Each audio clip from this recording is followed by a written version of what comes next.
Où que vous alliez, allez-y avec tout votre cœur. Confucius n'avait pas tort. Il était temps pour moi de me dégager de moi-même. Loin des pensées, loin des souffles, c'est après une victoire sur moi-même que j'ai choisi cette destination.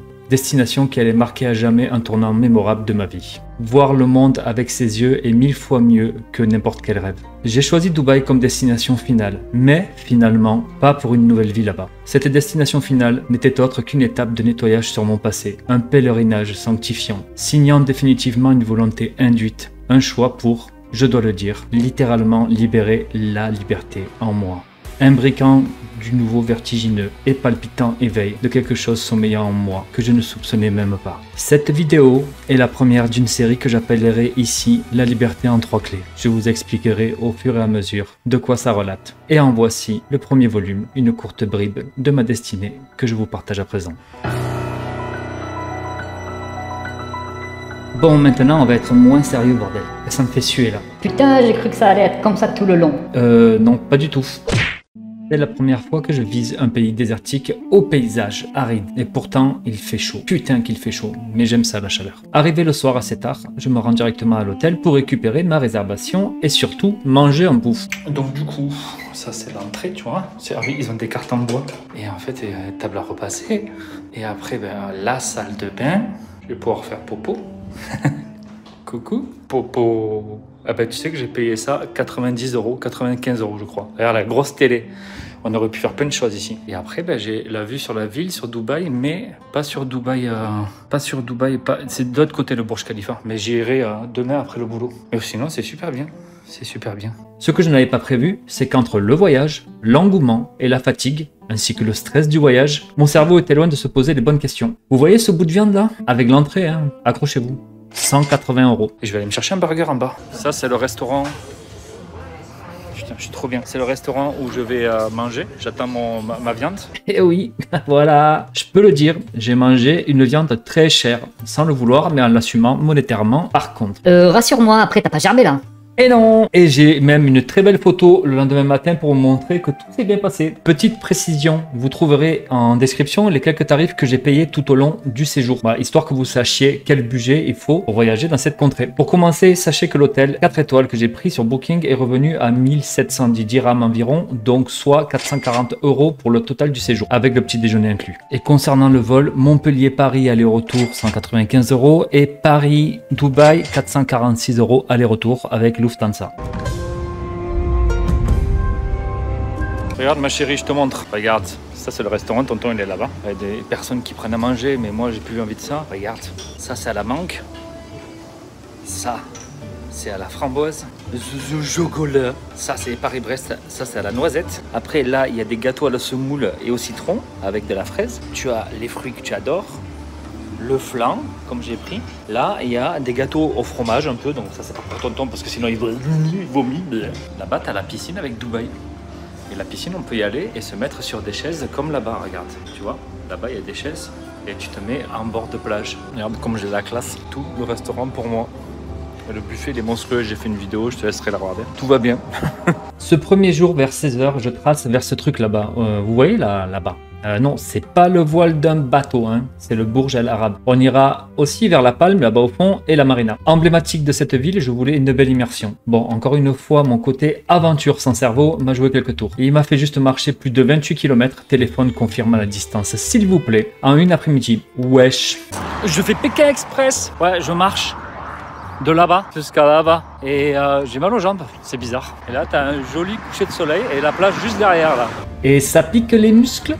Non. Non, pas du tout, non. J'ai fini le trajet sur les mains. C'est le premier monument que je croise sur place, le Burj Al Arab. Il est stylé en fait, mais on ne peut pas s'en approcher. Il y avait des gardes et tout ça, c'était bizarre. Mais beaucoup de gens qui étaient en train de prendre des photos. Du coup, photo avec une tête de con devant, prise par quelqu'un. Et puis, je vais me promener tout autour. Le quartier du Bourg est sympa. On dirait une petite marina avec des restos. Le coin est calme et stylé. Franchement, j'ai bien kiffé. Un soir, peut-être que j'y retournerai pour manger de la seafood avec mon frère un jour. Et je vais aller par là-bas parce que c'est la Palme là-bas. Derrière moi, il y a le Burj Al Arab. Et du coup, je vais t'envoyer les photos. Et c'est grand, c'est très grand. Je comprends pourquoi ça fait 80 km de longueur. Mais par contre, les choses, elles sont pas chères ici. Ils sont plantés, les gens. J'ai pris une boisson 2000 litres, Coca, 0 frais. C'est 1,99 dirhams. C'est-à-dire que 25 dirhams, je crois bien que c'est 5 euros ou un truc comme ça, c'est que dalle. Du coup, ça coûte que dalle la bouteille fraîche. Et il y a tout en fait comme ça, hein. Il n'y a pas que ça. Le billet de train pour venir jusqu'ici, parce que j'avais pas marché tout le long, hein. J'ai pris le train là. Là, ça m'a coûté 8 dirhams. 8 dirhams, c'est 2,99 € je crois. Et maintenant en route vers la marina, et je marche putain de longtemps, cherchant à rejoindre le bord de plage. Mais sans déconner, il n'y a que des résidences de riches qui bloquent l'accès à la mer. Voilà. Elle est putain de chaude. Elle est vraiment chaude comme nous en été. Tu vois qu'en été, quand on a les grosses chaleurs, eh ben, elle est chaude comme ça ici, mais c'est pas l'été encore. Voilà. Je vais aller me dégager en allant sur la digue là-bas. Je pense que je peux y aller. Comme ça, j'aurai le Burj Khalifa en coucher de soleil. Je pose ma première photo. Psychologique ici, car l'envie s'y pose. Et oui, franchement, je recommande ce genre de photo. Regardez, on se sent très bien. Tiens, regarde, tu vois, ça là-bas, c'est la porte. La porte. Pêcheur un tout petit peu. Et là, il y a le Burj Al Arab. Je fais tout ça à pied. Et elle est trop calme, mais l'eau, elle est trop chaude. Elle doit être...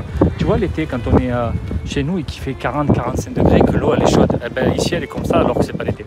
Après un bref moment et la tombée de la nuit, ouais, je sais, je suis fort pour avoir les purs moments sans le planifier. Abonne-toi. Je peux entrevoir les portes de la Palme par cette tombée de lumière. Franchement, c'est joli. C'est très beau et c'est très calme sur la digue, tranquille, posé. Il y a des pêcheurs. Je parle un peu avec eux, je pense à mon papa qui est pêcheur. Allez, il est temps d'aller à la marina et pourquoi pas manger sur place, c'est parti. Bon, je vous avoue que je commence à fatiguer sur mes quilles de 42 ans. Et putain, il n'y a pas un seul arrêt de bus sur cette allée interminable. Sérieux quoi, regardez ça. Et non, j'ai pas appelé Uber. Le challenge au final. Le challenge les enfants. Arrivé à la marina, c'est magnifique. La nuit est tombée, tout est illuminé. De grands immeubles, une ambiance calme, le chant arabe de l'appel à la prière de la mosquée du coin. Et ces putains de restaurateurs qui t'arrêtent pour te montrer leur carte pendant que tu es en train de te promener et profiter. On se croirait sur la place de la Comédie à Montpellier avec les gens chiants et leurs tracts à la con. Bon, sinon l'immersion, elle est là. Hein. Je vais manger des viandes, la protéine et des légumes pour tout cet effort. C'était bon de loin, mais loin d'être bon. Manger du poisson plutôt, je vous le recommande. Ou une spécialité émirati, encore mieux. Poulet rôti, patate bagarotto, poulet au curry, bœuf stroganoff, du riz. Je goûte un peu tout et après j'y retourne. Le repas m'est revenu environ à 100 dirhams, soit 25-26 €. T'es jamais content toi, hein? Ben non, je suis français. Ah ouais, putain, c'est vrai. Bon, ce repas fini, je commence à fatiguer, le retour à l'hôtel, et avec le train, et avec un taxi. Putain, ça va coûter cher. Eh ben non, 10 dirhams pour le tout, et je suis devant l'hôtel. Allez, bonne nuit, à demain.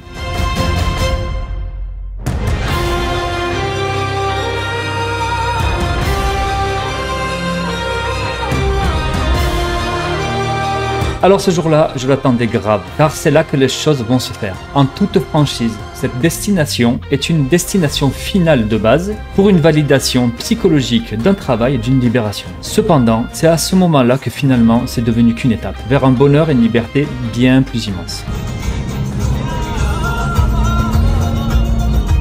Bon, c'est pas compliqué, on vient me chercher devant l'hôtel. Un couple est déjà dans la voiture, ça va être mes compagnons, et on va tracer dans le désert Émirat pour rejoindre un spot de quad. On descend de voiture, des vents forts, la fournaise, sans déconner, des vents qui étaient au moins à 45 degrés, voire 50. Voilà.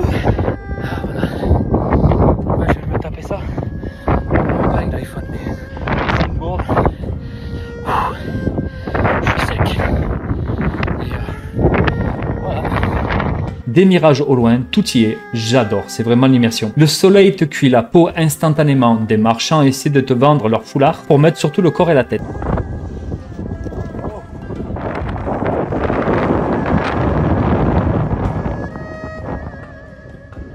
Des boissons fraîches sont distribuées pour nous hydrater et j'en profite là pour me payer un tour de buggy.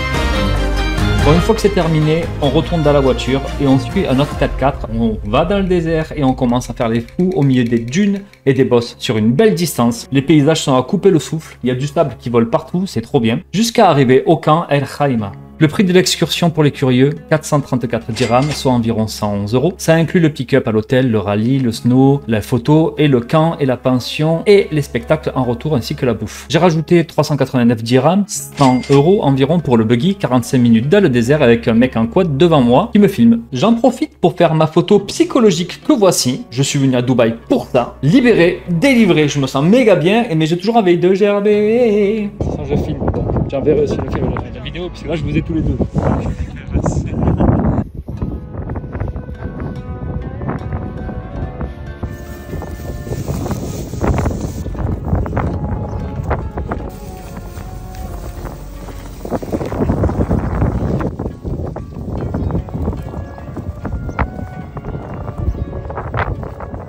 Puis on arrive au camp et à la tente. Franchement, c'est cool. Le kiff. En plein milieu du désert. Dans le camp, un espace magnifique, des saveurs dans l'air, de la musique d'ambiance, du thé trop bon et des encas. Et là, je vois un aigle. Bon, j'arrive à avoir des photos avec lui, mais il me snob complètement. Ou alors, il était juste intimidé par rapport à mon charisme. Ensuite, c'est le repas. Et quand je dis un repas, c'est un repas de fou. On parle de 3 buffets par des chefs étoilés, de la nourriture émirati, arabe et marocaine. Et il y en a pour tous les goûts. J'ai tout goûté. Il y a un barbecue même au fond avec des viandes folles, trop bien. C'est copieux, couscous, tagine, soupe, grillade, salade. Je bouffe de tout. Les desserts sont bien gras et bien sucrés au cas où le repas n'était pas assez bon. Et là, à la fin du repas, les spectacles commencent. Il y a un mec qui arrive sur la piste et il nous commence à faire la toupie.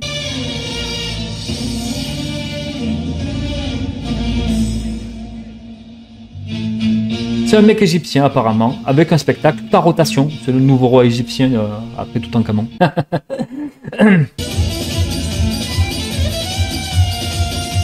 En France, dans les restaurants arabes et maghrébins, il y a souvent ce genre de prestation d'ambiance. Mais là, c'est ouf parce qu'il ne fait que tourner et franchement, je me demande comment il fait pour ne pas être désorienté et ne pas gerber sérieux. Enfin bref, chapeau, c'est impressionnant. Et après, t'as une magnifique femme qui fait une prestation de danse avec ses cheveux méga longs. Elle danse super bien, elle gère bien avec sa chevelure. Franchement, c'était stylé.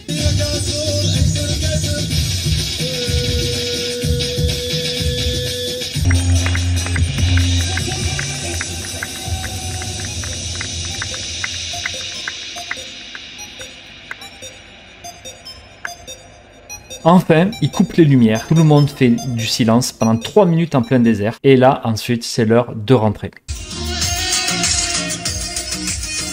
Bye bye. C'est mon dernier jour avant le retour et je n'ai pas fait le Burj Khalifa qui est juste à côté de l'hôtel, ni le Dubai Mall. Monsieur et madame Jean ont un fils. Comment il s'appelle? C'est inversé, mais vous avez compris. Pouh! Après quelques kilomètres de marche, je prends un taxi et me voilà dans l'enceinte du mall. Alors ça me fait triper. T'as une poignée, hein? Sésame. Ouvre-toi. Voilà, le prince. Et putain, il y a un train tellement c'est immense. 3 étages, des gens et des shops. Partout, on y trouve de tout. Vraiment, de tout comme marque. Même Occitanie, disons. Ça, c'est la maison. Il y a une patinoire dans le mall. C'est n'importe quoi. Regarde, Cat, Nautica, machin. Il y a plein de marques que je connais pas en plus. Hein. C'est la folie ici, mon fils. Regarde, j'ai la patinoire. J'ai fait. Je te montrerai les vidéos. Regarde ce que j'ai trouvé. L'Occitanie à Dubaï. Regarde. L'Occitanie en Provence. C'est pas énorme. Je tombe sur une sorte de mini-mall dans le mall. C'est une sorte d'espace asiatique avec tout un tas de restaurants et des décorations super stylées. C'est trop bien. C'est un avant-goût des prochaines vidéos. C'est trop simplement énorme. J'ai bouffé là ce soir. Wow. Xiaomi. Ça c'est le truc chinois. Donc ici il y a plein de restaurants et de manufactureurs chinois. 10 000 €. La qualité par contre c'est rien. C'est ouf. C'est excellent, j'adore. Vachement reposant ici, comparé à tout à l'heure dans les grandes galeries.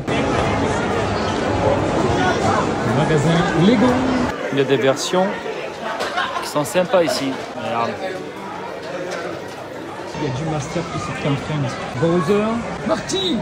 Nom de Zeus. Ah, Ghostbusters. Horizon Zero Dawn. Bourge ici, tout en Lego. C'est pas dégueulasse. Ensuite, qu'est-ce qu'on a? Minifigure Factory. Ah putain, tu crées tes Lego. T'as la machine, c'est une imprimante et ça te génère les Lego. Regarde. Tu construis ta mini factory machin, tu payes, tu personnalises, tu as les accessoires que tu mets et tu collectes, ça t'imprime là. C'est énorme. Regarde, mini figure factory. Et après tu prends la petite boîte et tu mets tout dedans. C'est énorme. La démesure totale. Après une paire d'heures à zoner dans les galeries et trouver des souvenirs, je trouve une sortie et je tombe sur la place centrale de la zone. Et pile poil devant le Burj Khalifa. Regardez-moi ce truc, il est immense et les buildings à côté aussi. Il y a du monde, beaucoup de monde, mais c'est putain de calme. Personne ne crie, personne ne parle fort. On est en plein désert là, sérieux? En France, avec le bordel dans la rue et les gens non respectueux, j'en viens à ne pas tenir plus de 2 heures en ville. Et là, ça fait 4 heures que je suis là. Ça gueule pas, tu vois, c'est respectueux, c'est studieux, il y a personne qui te... J'ai fait tomber mon portefeuille, un mec il est passé derrière moi, il l'a ramassé, il me l'a donné. Enfin, en France, je fais tomber mon portefeuille, il y en a un qui le revend directement, je le trouve sur le bon coin 2 minutes après. Il y a un spectacle visuel qui se lance et il est projeté sur le Burj Khalifa. Je ne savais même pas que ça allait arriver et je suis sur place. Le cul que j'ai, je suis chanceux.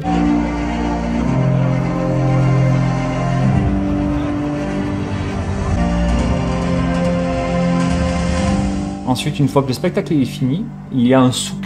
Et il y a aussi des petites boutiques. Et d'ailleurs, ce mec qui fait des glaces et qui joue avec ce visiteur. Ça me fait marrer.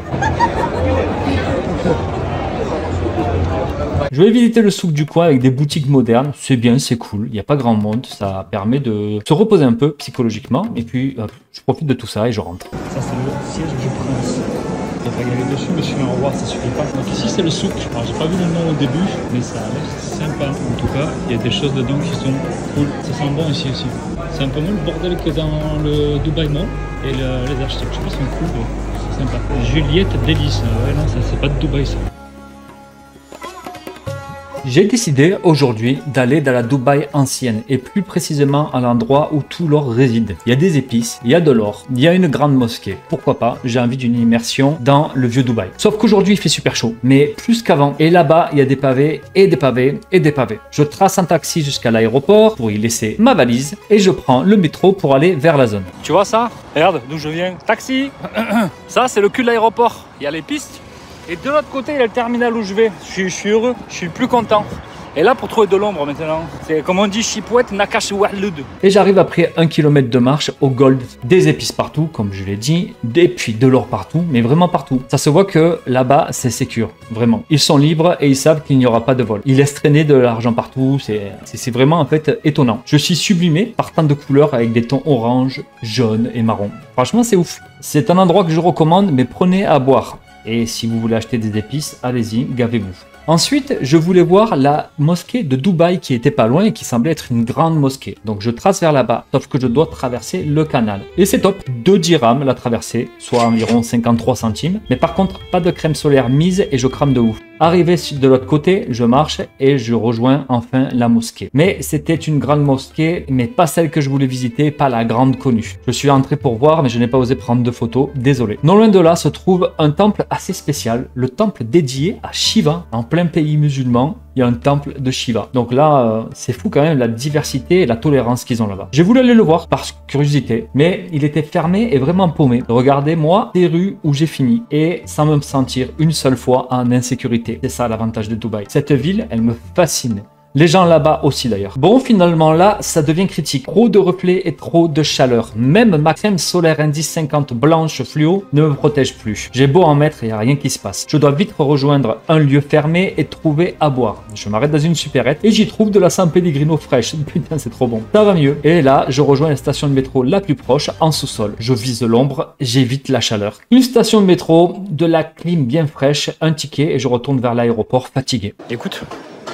Il n'y a rien en fait, calme. Les gens ils sont disciplinés, tu vois. Et nous les Français on est des petits cons, clairement. C'est ce que je disais, personne ne me croyait. Ben, voyage à l'international, tu verras. Personne qui crie, il n'y a personne qui fait le malin, il n'y a rien. J'ai laissé mes bagages pour aller chier, je suis revenu, elles y étaient. Il y a un mec qui m'a proposé de partager son repas avec moi. Quand j'ai ramené la chaise, que j'avais pris pour charger à côté de la prise, tu vois. C'est un autre monde. Et nous, en fait, en Europe, on est en train de perdre ça énormément, tu vois. Ce séjour a été très enrichissant, plein de découvertes et de stupeur. C'est vraiment une destination que je recommande si vous voulez avoir une sorte d'échappée, voir le désert et en profiter pour voir un peu l'immense Dubaï. Et c'est vraiment une destination pour les familles. Avec les enfants, il y a tout un tas d'activités, ça peut vraiment leur plaire. Voilà, la dernière découverte que j'ai faite, ce sera à l'aéroport, ça sera le McDo avec un prix super bas et une taille de frites et de burgers immense. Regardez ça, je repartirai bientôt. Et si tu veux suivre ces aventures, ces lives et shorts que je ferai, alors abonne-toi et like. La bise à tous!